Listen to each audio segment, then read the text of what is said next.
even the eye, not even... What it was for me is when he started staggering around. Our train boxes, like, if any of them at the start of a round didn't have the feet underneath them, how can you send them back out there? Like, you're sending a man out who can barely stand up to go and get hit by Daniel Dubois, one of the biggest punchers in the world. It was, the last couple of rounds I didn't enjoy actually, as good as it was. It started to get a bit like, what am I watching? I know it's tough and that, but no matter how tough you are, your brain doesn't need to be getting fucking shook out like that. Reports are coming out right now that are deeply concerning. People close to Fabio Wardley are being told, and medical voices are echoing this, that if he does not give himself a long time away from boxing, the sport will make that decision for him. Everyone who saw the fight with Dubois saw Wardley take a punishment. Should it have been stopped? Yeah, I think so. Who was responsible? Because it seemed like Howard Foster was thinking about it, but he didn't want to make that call. Who said it again? Howard Foster looked like he was thinking about it, but he didn't want to make the call. Well, he did. Eventually, yeah. And then he called the doctor twice, and, you know, look. And Fabio, some of these people say it shouldn't be stopped, but everybody's got an opinion. But, you know, when they're in brutal fights like that... Frank Warren saying that maybe the fight should have been stopped. Even Wardley's trainer Ben Davidson said this following the Daniel Dubois fight. I actually agree the fight should have been stopped earlier. I did not see Fabio stumble before walking over to the doctor at the start of round 10, as ironically we were discussing with each other to have the towel in hand, by which time he had gone over and seen the doctor and seemed much steadier on his legs, which is what we saw. It is such a difficult job to not only find a balance but to strike at the right time to stop a fight like that on a whim when your guy is responsive and firing. Calling an email champion. What's your response to that? Yeah, look, it's fair enough. If that's people's thoughts or opinions, whatever else, I've got no time to try and convince people otherwise. Look, I did a job against Joseph Parker. I picked Daniel as a voluntary for a reason. To again prove myself, not that I need to, but fine, no worries, I'll tick that off, and then on the end, come the end of Saturday night, come the fight, my hand will be raised and the word paper champion will. Because Wardley himself said it before this fight even happened. He looked into the camera and said he was probably in the last third of his career. He said he was still learning on the job, still figuring things out. He said that with a calm, measured confidence, the kind that comes from a man who is finally standing at the very top of the sport and knows exactly how hard it was to get there. And then on Saturday night in Manchester, the sport showed him a version of itself that he had never seen before. Fabio's face was a mess, the nose had gone, the eye had gone, the doctor had two good long hard looks at him, let him continue. Do you think there's a case to be made that fight should have been stopped earlier, or is it because of what we've seen Fabio do in the past, you have to give him every chance? What's your view? Both. Fight should have been stopped earlier, but there's always that feeling of, oh, but if we stopped the Parker fight earlier, he would have lost. If we stopped the Justin Stevens fight earlier, he would have lost. So I suppose that's how they're looking at it, but heavyweight boxing, isn't it? So one fight, one round, one punch can change anything. I believe I heard it was quite loud in here, there's a rematch clause. Do you have any interest in seeing that running back? I want to see it. Run it back. Why not? End of the year, they're going to obviously wait for Wardley's nose to heal up. But yeah, run it back. See what's there. What would the reactions after Wardley versus Dubois were unlike anything you normally hear after a heavyweight title fight. People were not talking about tactics. They were not arguing about scorecards. They were talking about whether Wardley should have been pulled out of the fight sooner. Former two-weight world champion Carl Frampton said it directly. He believed the contest should have been stopped before round 11. Steve Bunce, one of the most respected voices in British boxing analysis, said there were real limits to what Wardley could physically endure by the time the final round arrived. When you have voices like that saying things like that in the immediate aftermath, something serious happened inside. Stop. Yeah, I think so. Who's responsible? Because it seemed like Howard Foster was thinking about it, but he didn't want to make that call. Who said it again? Howard Foster looked like he was thinking about it, but he didn't want to make the call. Well, he did. Eventually, yeah. And then he called the doctor twice, and, you know, look. And Fabio, some of these people say it shouldn't be stopped, but everybody's got an opinion. But, you know, when they're in brutal fights like that, it's better. Who has been putting on heavyweight fights for over 40 years and who called this the best heavyweight fight he has ever promoted, confirmed something significant after the final bell. There is a rematch clause in the contract. He said these two men showed great hearts, great chins, and that it was an amazing fight. That is the language of a promoter who wants to run this.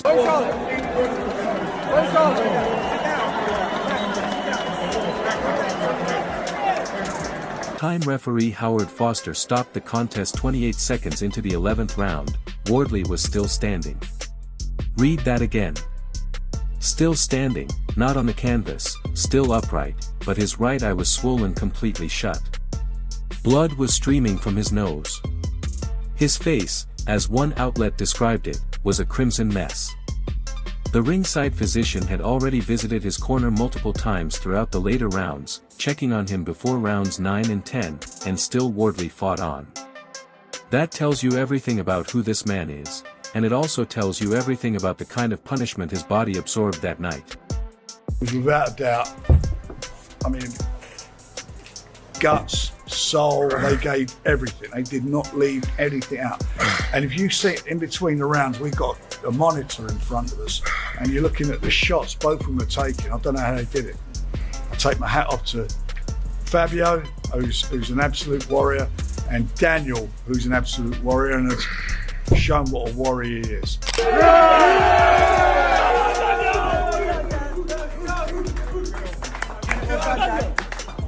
There is the other side of this story because Daniel Dubois, the man who did all of that, nearly did not make it out of the first 10 seconds of the opening round. Dubois was dropped by Wardley within moments of the first bell ringing. 10 seconds into the fight, before the crowd had barely settled.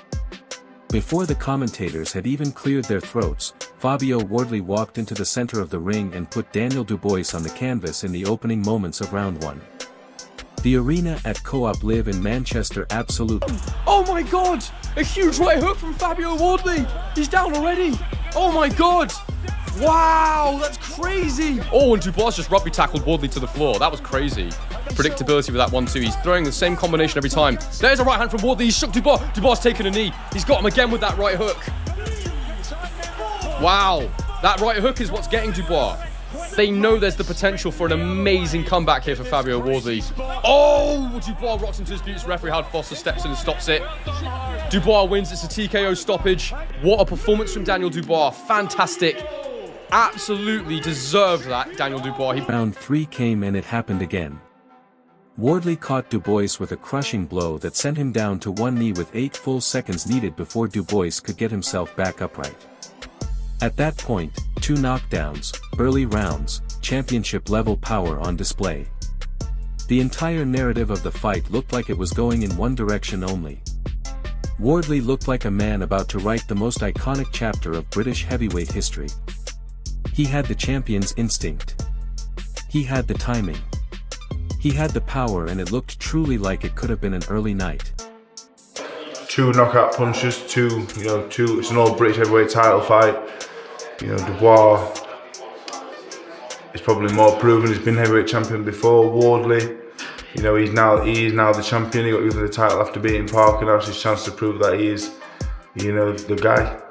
This is the part that makes the retirement conversation so painful to have, because Wardley himself had explained before a single punch was thrown exactly why he chose Dubois as his first mandatory defense over other options he was given. He said he selected Dubois because Dubois posed the greatest threat. He said he thought about where he would earn the most recognition. He made a deliberate eyes-wide-open decision to step into the fire. And the fire, as it turned out, had more heat in it than almost anyone predicted. Because what Dubois did between rounds 3 and 11 was nothing short of staggering. He absorbed 2 knockdowns, moments that would have finished the vast majority of heavyweight fighters on the planet. And he came back, not just survived, came back. He began to find his rhythm in the middle rounds. He started landing those heavy right hands that made him one of the most feared punchers in the division. By round 4, Wardley's right eye was already beginning to swell from the damage Dubois was inflicting, and it kept going from there. It was the first thing I said, he looks heavy, and then it turned out it was the heaviest he's ever been. So, I mean, I'm guessing that that's probably been part of the game plan, and they want to be heavy. Potentially means, seeking destruct mode, which is kind of what he's been saying anyway all week. But he was noticeably bigger, I thought. Whether that's a good or bad thing, I'm not sure yet. What do you think that means for the later rounds if it indeed does get there? Yeah, well, I mean, it's going to be harder. If you can imagine it's like having an extra 10 pounds in a backpack. It's going to be tougher, isn't it? So, it's interesting, but let's see if it's a good thing or bad. Is now hanging over British boxing, the one that people close to Wardley are asking in private, even if they are not saying it publicly yet, is how much physical cost this fight carried. The kind of punishment Wardley absorbed in the championship rounds is not something you simply walk off in a couple of weeks.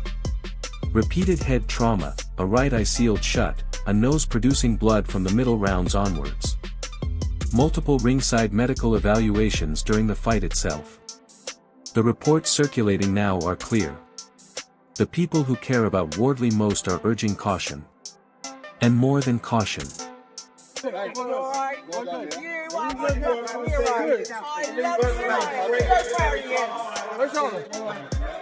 Struck everyone watching at ringside was the image of Wardley leaning against the ropes after the stoppage, looking out towards his family. His mother, Shawnee Lee, was there and he told her immediately, "I'm okay. I'm okay." And she told him she loved him and that she was proud of him. In a sport full of brutal and complicated moments, that one hit differently because you could see in that exchange exactly what this fight had cost. Not just the belt, not just the record, something more personal than that. This is a man who did it the hard way every single step of the way. Wardley came into professional boxing through the white-collar route. The amateur clubs, the community halls, the complete opposite of the polished pathways most British boxing prospects travel. He was 31 years old at the time of the Dubois fight, and he had never lost a professional contest before that night. 21 fights, 1 draw, no defeats. He won the WBO heavyweight title by stopping Joseph Parker at the O2 Arena in London and looked genuinely like a man at his absolute peak. That makes this loss and the physical toll it carried even harder to process. Atrocious. That and in cahoots with Howard Foster, who should not have been allowed to listen. To beat a dead horse, I'm going to do it because I've had a few drinks and I really don't give a shit.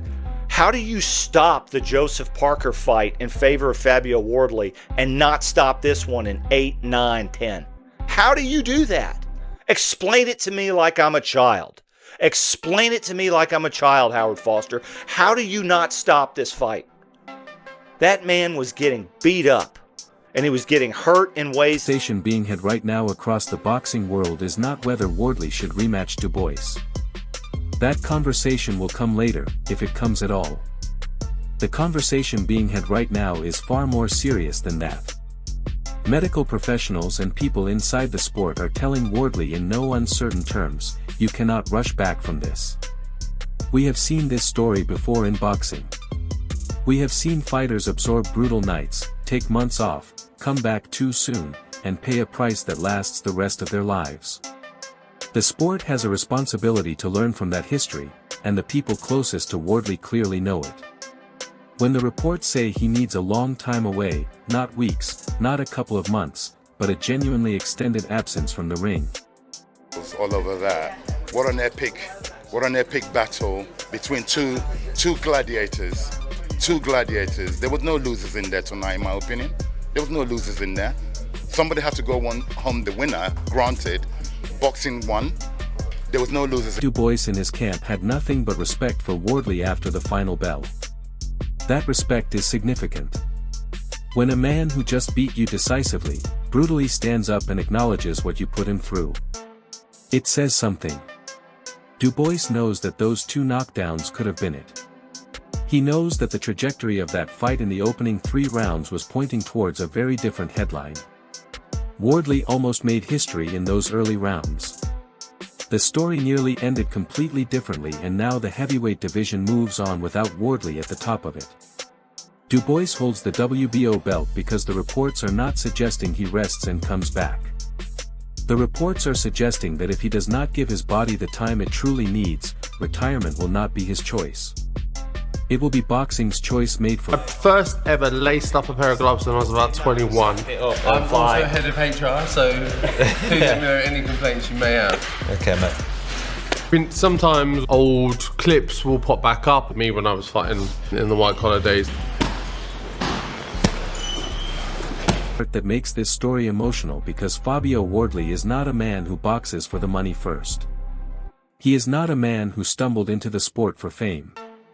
He came up the slow way, the honest way, the way where every single win was earned by absolute dedication and nothing else.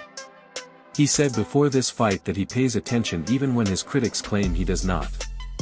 He said he was still learning on the job, and in a strange painful way, the fight with Daniel Dubois taught him the final lesson. In a different world, with a slightly different night, he might be. Alright everyone, stay tuned for the latest in boxing news, highlights, events, and stories. Subscribe to Legacy Round and turn on notifications so you never miss an update. Be sure to watch our other videos too.